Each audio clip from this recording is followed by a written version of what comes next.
You ever average into losing trades? Today we're going to talk about a mental condition called cognitive dissonance. Stay tuned, we'll be right back.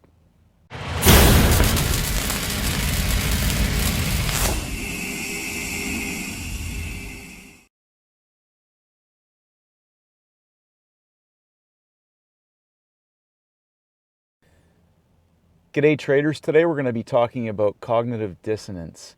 And cognitive dissonance is a mental state where even though we may have information that negates our beliefs or our current comfortable day-to-day life, we'll choose to ignore that information because it would require us to go outside of our comfort zone and rebuild our belief system.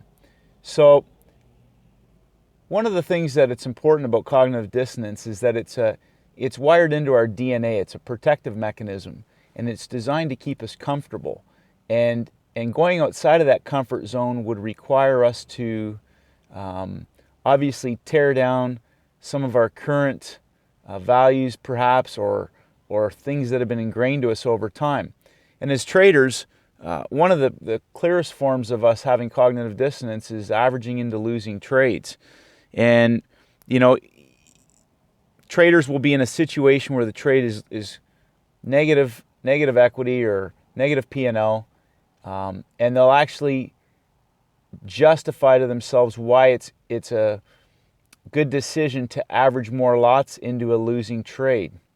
Now, obviously, you may have situations where you could come out profitable on the other side of that trade, but in a large majority of the cases, that behavior can end up becoming or leading to a catastrophic loss or losses, which can ultimately destroy a trader psychological capital or even blow up their trading accounts. So two types of cognitive dissonance behaviors is number one, selective perception.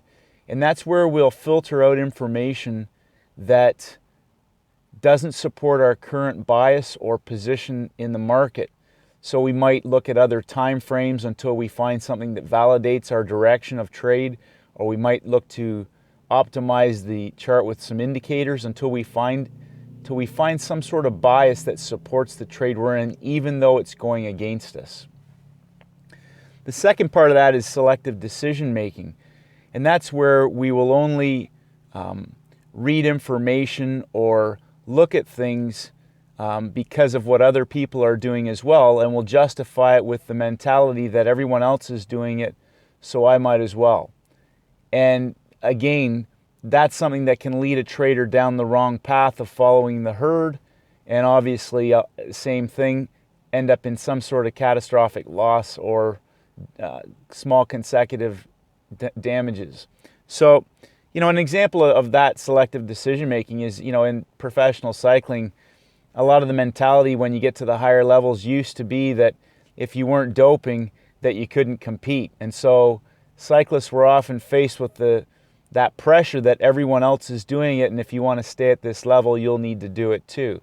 And unfortunately, several people obviously bought into that, as we found out with a multitude of positive drug tests. So selective decision making.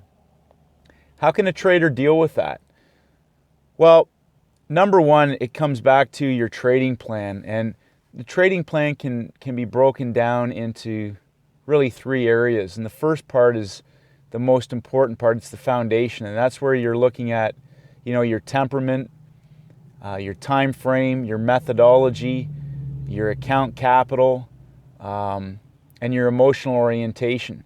That's before you even enter into the market. You've got to have a firm understanding of why you're there, of how your approach is going to be managed in terms of your psychology, your account size, your position sizing, your money management, which leads us into number two, which is your methodology.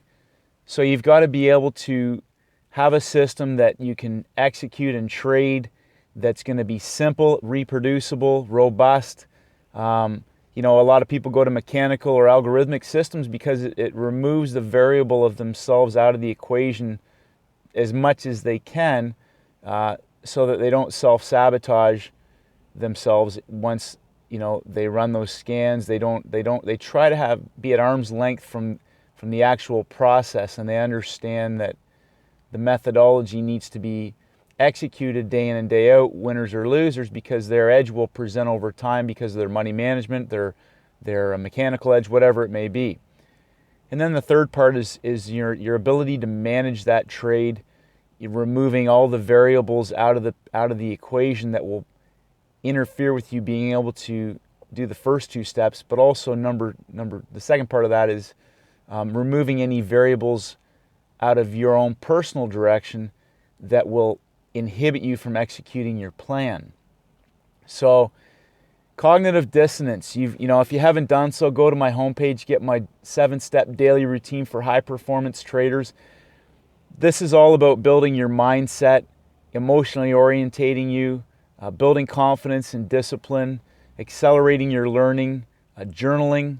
That's another component of dealing with cognitive dissonance. You've got to be able to journal, be humble, understand that trading is a business. And if it's not in your plan, if you can't verbally articulate it simply and explain it really simply, even to yourself as you're entering the trade, and be able to, every single trade, I learned this from Peter Brandt, you want to be able to look back at your trade playbook, your journal, and look at that trade and know that you followed the process as close to 100% perfection as possible. That's what's going to ensure your long-term success when your edge presents. That you have to focus on what you can control. And cognitive dissonance, your mind is the ultimate enemy in trading, not the market. It's the number one thing that will sabotage you, so that's where you have to do the work. It requires a complete 360-degree approach. Trading mastery is a lifelong journey. So cognitive dissonance traders, work on that. Get my 7-step daily routine for high performance traders. Use it as a framework for building your own daily routine. It's routine, it's habits that build results. And if you don't like the results that you're getting right now, change the habits, the daily routines that you're doing, and make it congruent with the results that you want. So hopefully you got some value out of today's video, traders. Keep the questions coming. I really appreciate the feedback and the comments. As always, stay disciplined, stay focused.